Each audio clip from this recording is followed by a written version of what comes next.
looking for a hammock spot. Harder to find sometimes than you would think, even in a wood. Sometimes you get the right spacing, but the trees are large, there's dead branches up there. Don't like the look of it. People often fail to look up, so yeah, take heed. Only needs one of them to fall on you, you're going to be squished. Look at that one. That one's scary. Really don't like that one being there. Ain't going anywhere near that tree. This looks like a nice area though. Got a nice ash tree to clamp around there. But only a little hawthorn. As soon as I get in my hammock, this is going to bow over and the tarp's going to go all slack. That's no good. But I've got two trees behind I can anchor to and have a post here. Now that would be interesting. So I've gone off and got a hazel stick in the middle. I can easily get my finger and thumb around it. So that's about that thick. I'll show you. That thick. I'm going to use the thin bit at the bottom, thick bit at the top, so it'll give me more to get my rope around. And I'm thinking I can have it somewhere like that at about 60 degrees. Common hammock hanging, as you put your hand out like that. So this is horizontal, this is vertical, and that point from there to there, if your hammock lines line up with that, that's about 30 degrees, which gives you the perfect hang. But what about with this stick if we did it the other way, like that? That would give us 60 degrees. So let's go with that. I mean, I'm making this up as I go along, I've never done it before. So yeah, we'll see how we get on. You can learn from my mistakes. I'm concerned it's going to sink into the ground, so I've found this just bit of wood. It doesn't really matter what it is, any bit of wood, and I'm going to carve it out with my knife so as this will just fit in there. So that will give it a wide surface area and it won't sink into the dirt then. So I'm going to do that first. I figure I'll just find the middle somewhere. And there's a knot there coming up from this branch, so I'm going to do it a little bit off from the knot. About there. Not that I'm any good with a bow drill, but it's the same sort of technique as you would use to make a hole in the hearth to get your fire going. So it's like just making a hole with a bushcraft knife really. I don't want to go right through obviously, but so the point's anchored and you just twist it around and try and dig the blade in so as it scrapes a bit of wood out with each pass.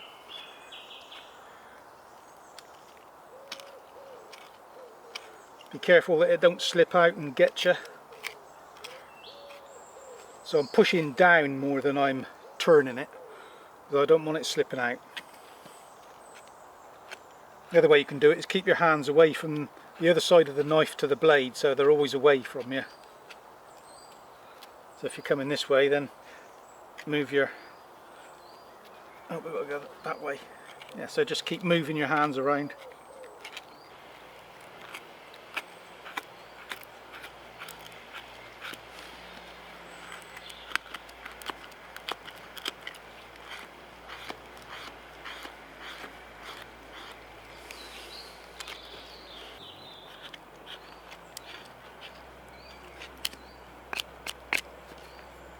That's what I'm looking for, so I want to get this hole a bit deeper. So by trial and error with this chamfer and this little inset here, it's just to stop it slipping out if there's any sideways motion. I'm hoping that the 60 degrees that we're doing will just about be the right angle, but I've set this piece of wood in at a bit of an angle so as it holds the wood in place and the weight doesn't drive the stick into the ground. And you know, it should be fine, I can just leave that there. So if I come back here and kip in the same place, it's already there. So that's our stick set up at 60 degrees and it's just so happens to be wedged into a little crotch on that hawthorn, which is handy, so I can use that temporarily. I might have to move all this again yet, it's just working things out. Now about 12 inches, 300mm down from the top, I'm going to put maybe about a 20mm, 3/4 inch groove all round here. So this will hold my anchor points and also my hammock line on the top. So it's all locked in place and there's no stress on the log, it's transferring directly from rope to rope. And I'm also going to put a groove in the top to take my hammock ridgeline. So it's about there. So I'll mark it all round and then take the bark off, and I'll be able to see where I'm going then.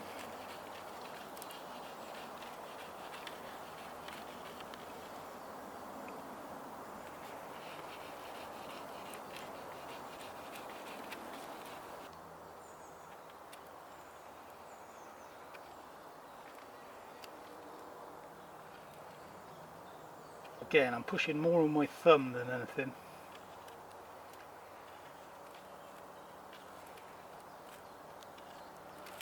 Working into the grain, and I come across and go the other way.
Right, something like that.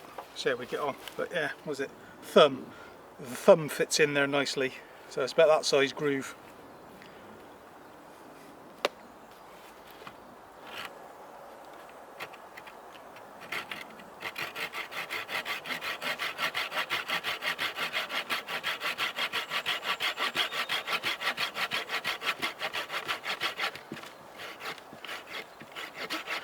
Doing it at quite an angle because remember it's going to be at 60 degrees.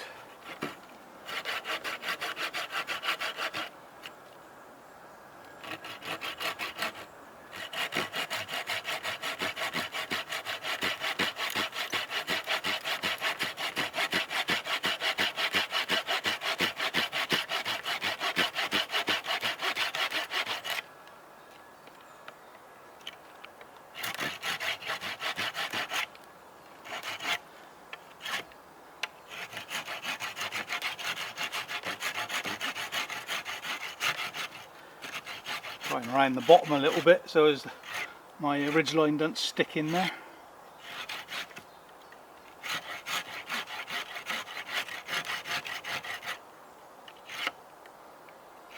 So something like that.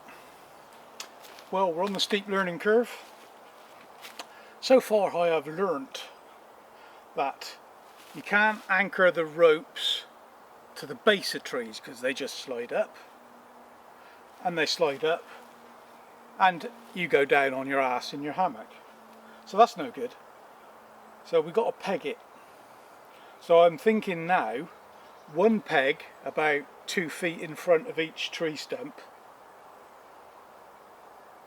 put my lines onto that and secure it as a secondary fixing, as you know, using an anchor of the tree stumps.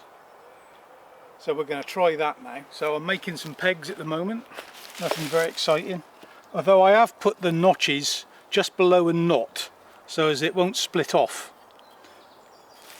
I'm just going to put points on them. Cool. It's a soft old stool, this one.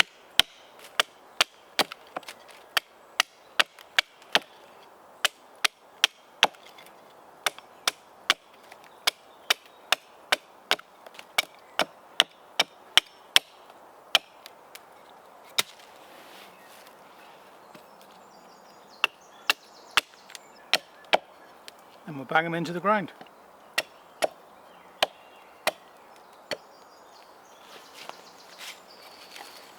As I say, just a little bit in front of the of this stool, and then I'll anchor it round the stool. So as long as I don't hit a root, it should be good. And in line with my rope.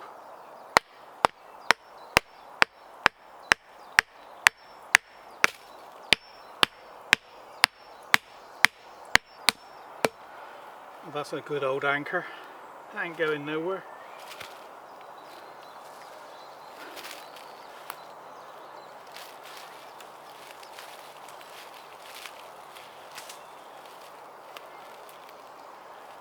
What can we do? Do a marlin spike hitch on there.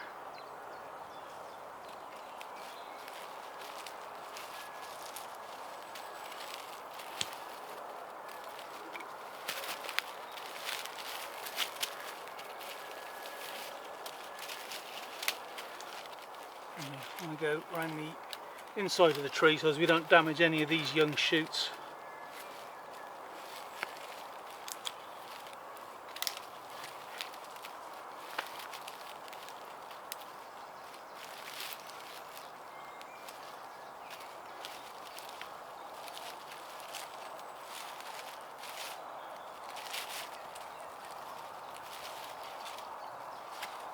And finish it off with a clove hitch. Locked onto the back, I think. I'll make it quick release, why not? Now, the tension on that should be taken up by the rope and transferred to the tree stump. That's what I'm hoping. So we'll do the same with the other one. Add a bit more tension to the hammock straps. They're cinch buckles, by the way, onto tree huggers.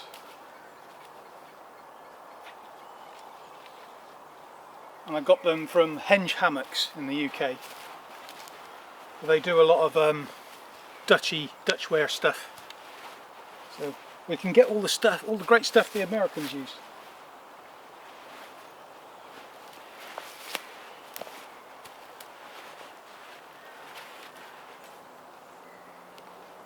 Ooh, looking good.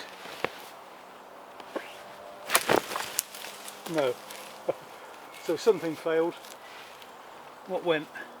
Hasn't slipped off the post. Ah, pegs come out of the ground. Yeah, shocker. So, what have we learned? Got to go at more of an angle. So there's no tension lifting the peg out of the ground. Oh, this is a tricky one. Okay, I've left the far peg this time because it seems to be holding and it's anchored round that stump as well.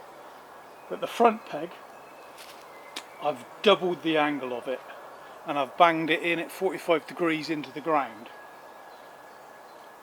Now let's see if that will hold. I ain't got far to fall, that's the good thing.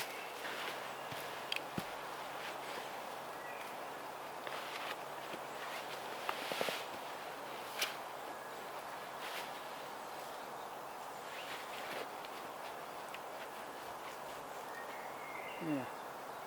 So it's taken up the stretch. It's nowhere near leaning on that hawthorn post anymore. It's leaning slightly towards the camera, towards you, but not too bad. It's nearly upright. Well, you know, in that way. It's probably still at 60 degrees that way, or something like. I believe I can make it at least 6 inches shorter, the actual post. And that will bring the lines down a little bit more, which will reduce the stress on the pegs. So actually the shorter I can make it, the less stress there will be on the pegs. Yeah, it's just fun working this out as we go along. We ain't even got into ground anchors yet, because I want to do this kind of thing in a field. Yeah, well, that's taking my weight, I can bounce on it. That's good. I think I'm just going to adjust these hammock tension and put my ridge line and tarp up, and then I'll chop a little bit off the post ready for the next camp.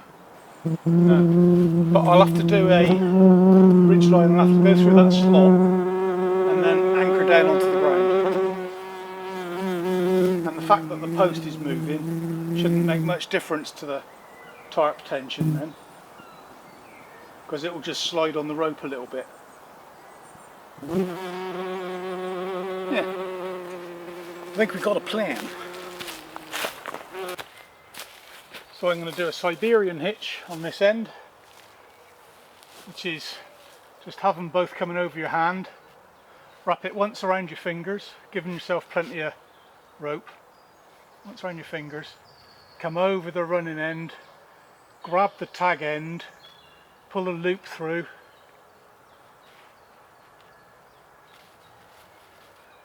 tighten it up. Now this end I'm going to have to extend the line, so my ridge line ain't long enough. In fact, my ridge line is pretty shit really. I've got to make a better one.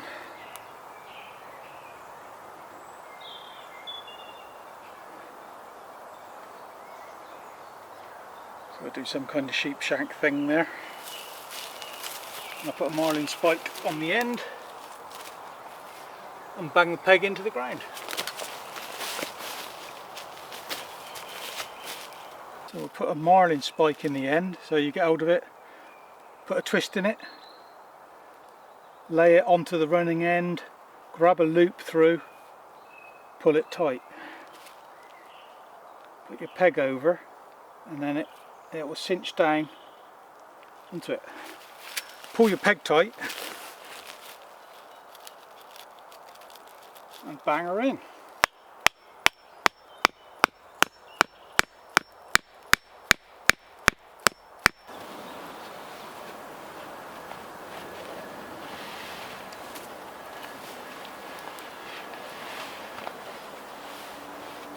There we have it then, more nearly.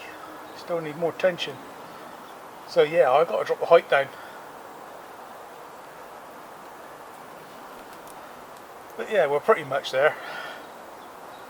And I think that works quite well with the ridge line. So that post slides backwards and forwards and the ridge line slides and doesn't really affect it. You'd think it would move around more, but yeah, it's pretty well anchored. I like it. I've got a nice porch area to work under, should I want to, if I want to do any work. Yeah. So yeah, I think we're making progress, but I shall expand on this in future hammock camps about one tree hammocking and creating anchor points. I'm kind of cheating, I'm tying it to the base of hazel bushes at the moment, but if they weren't there and I just had grass, you know, then what would I do? So I've got a few ideas for anchor points.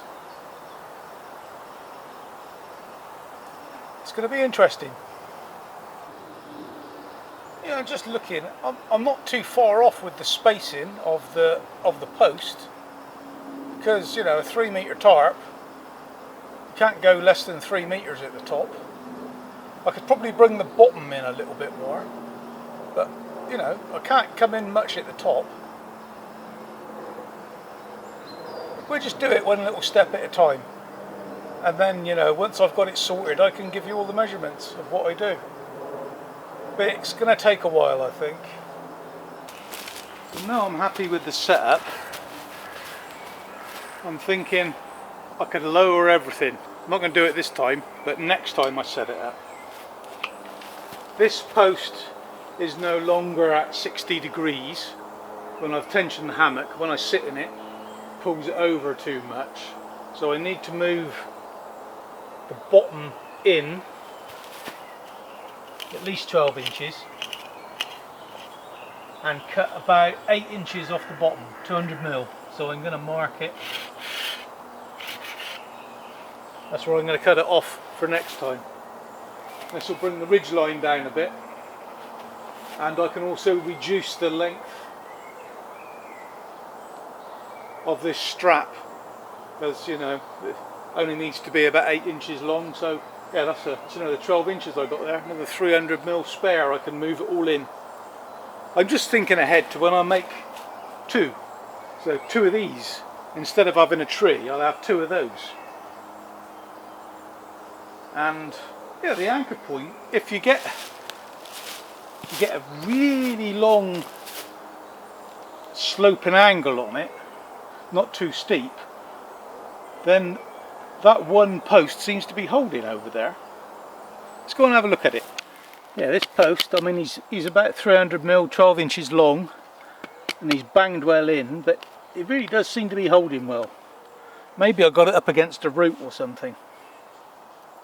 But I've got some ideas for anchors if this doesn't work, but like I said, it does seem to be working. So yeah, I think we'll keep developing this idea. Just rigging up my underquilt and top quilt. I've got it pretty sorted these days. Red for head.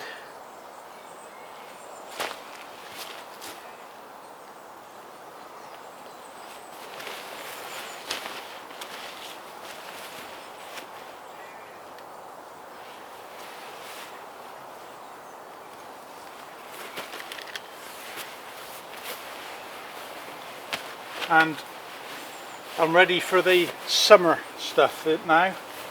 So this is the thinner version.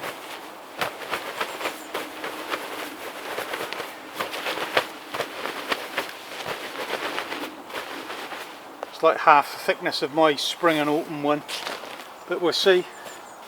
Hopefully I'll be warm enough. Same with the top quilt.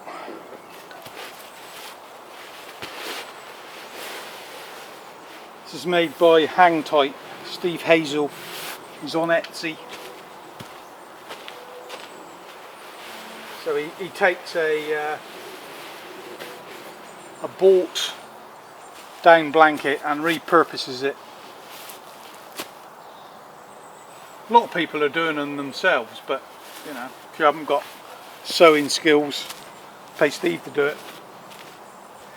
I think he's using a black diamond blanket these days, but it was a Costco blanket before, or maybe it still is, I'm not sure.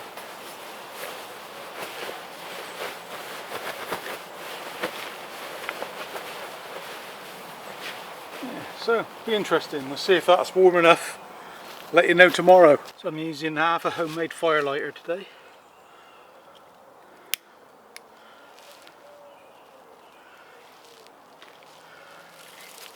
A bit of birch bark, so that should go up nicely with the oils in it.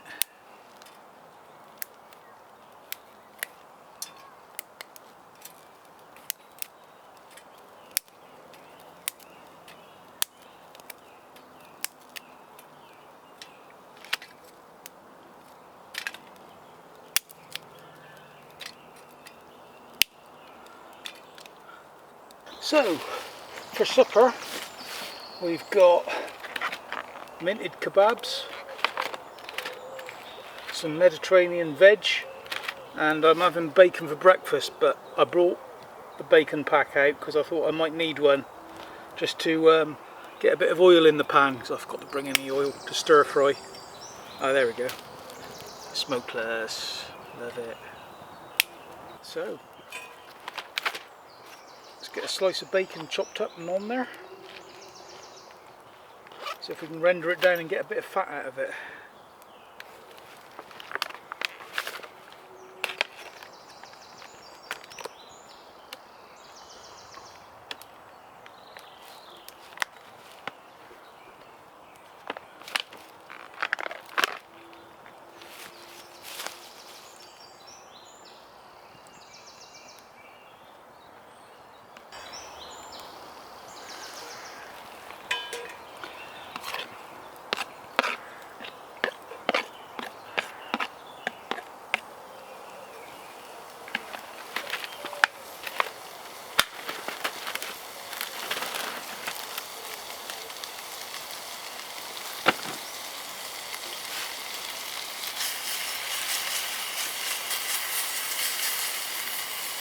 Probably a bit too fierce for this, but it is what it is.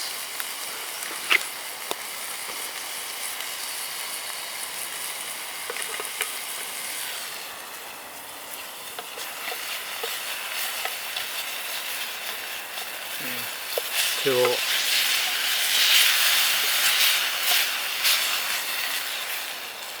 Stove's working too well.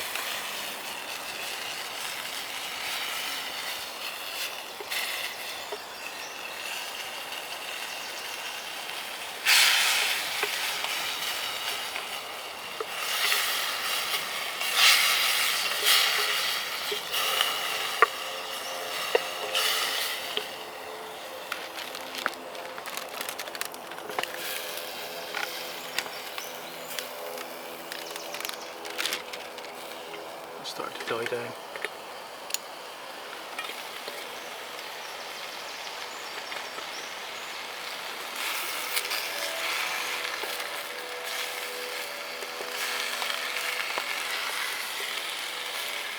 Oh, veg, man overboard. It should start sinking down in a minute. Well, what are you going to do? Either cook it or throw half of it away, because I'm not taking it home.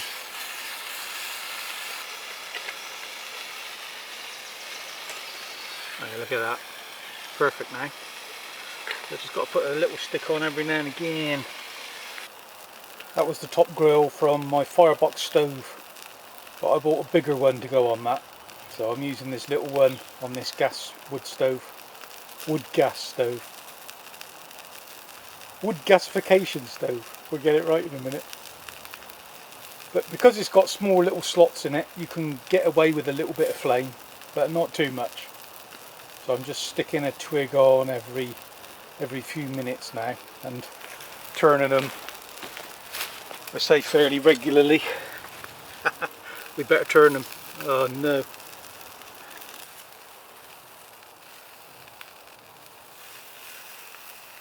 So we've got to turn them a bit more regular than that. They were only just stuck, to be fair. And then I'll put the veg back on again, build the fire up a bit, so as I can finish the veg off, and then I'll have the 2 kebabs and half the veg, and then I've got the other 2 kebabs to do. Yeah, what are they? Minted lamb kebabs. So yeah, I'm getting hungry. And I'm ready to serve. That's round 1.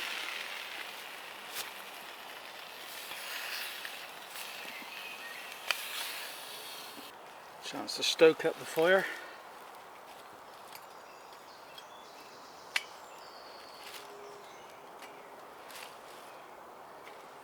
Get a nice lot of embers in there. Ready for round 2.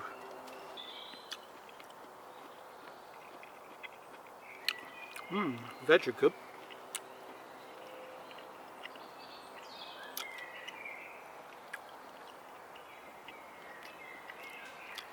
And mint kebabs taste alright. Mint and lamb kebabs. They're a bit puppy. A bit too overly processed. I think I'd rather see some lumps of meat in there, really. Well, the hammock held up okay. No bumps in the night. And now we're on to the morning coffee. So let's see. What are we expecting today? This has been in my mug 760. Bolivia Don Carlos. Made from washed cachora.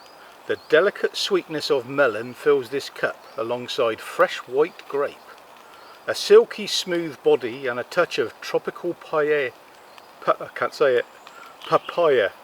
on the finish makes for an elegant and Moorish cup. That sounds fantastic.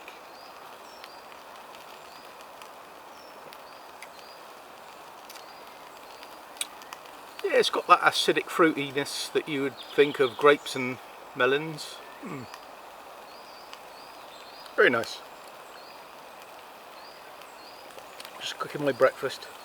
Look at all this pissing water coming out of the Aldi bacon. Everything's pumped full of water these days.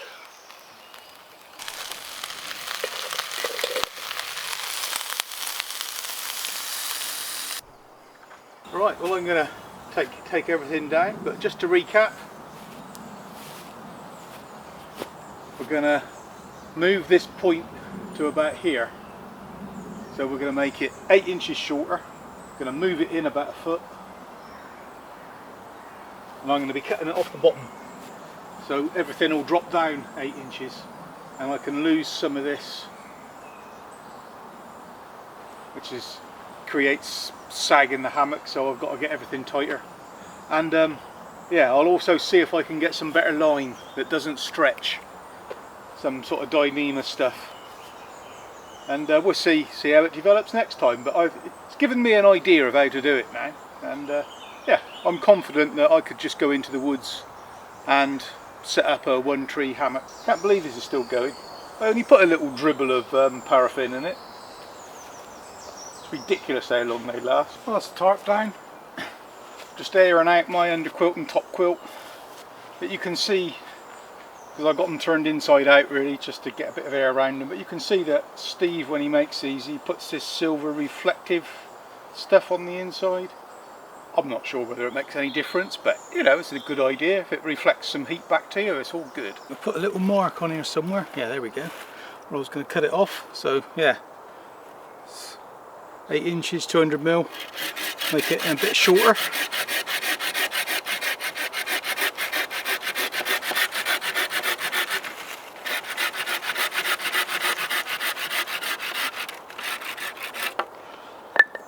Got a file on order. Going to sharpen this bugger up. It's blunt as hell now. So yeah, you don't want to miss that video. How to sharpen. I want a way of keeping it sharp, because they're too expensive to be disposable. Must be able to sharpen them.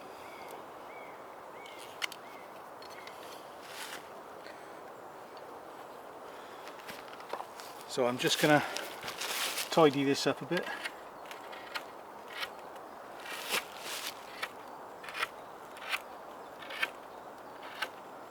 Right, that's that done. We'll see how that works next time.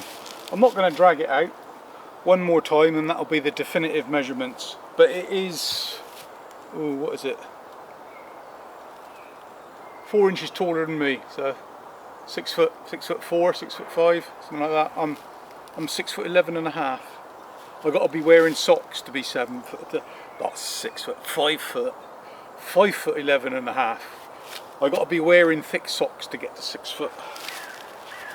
So yeah, if you want to see how it all works out, then yeah, maybe subscribe so as you don't miss it. But anyway, thanks for watching. See you on the next one.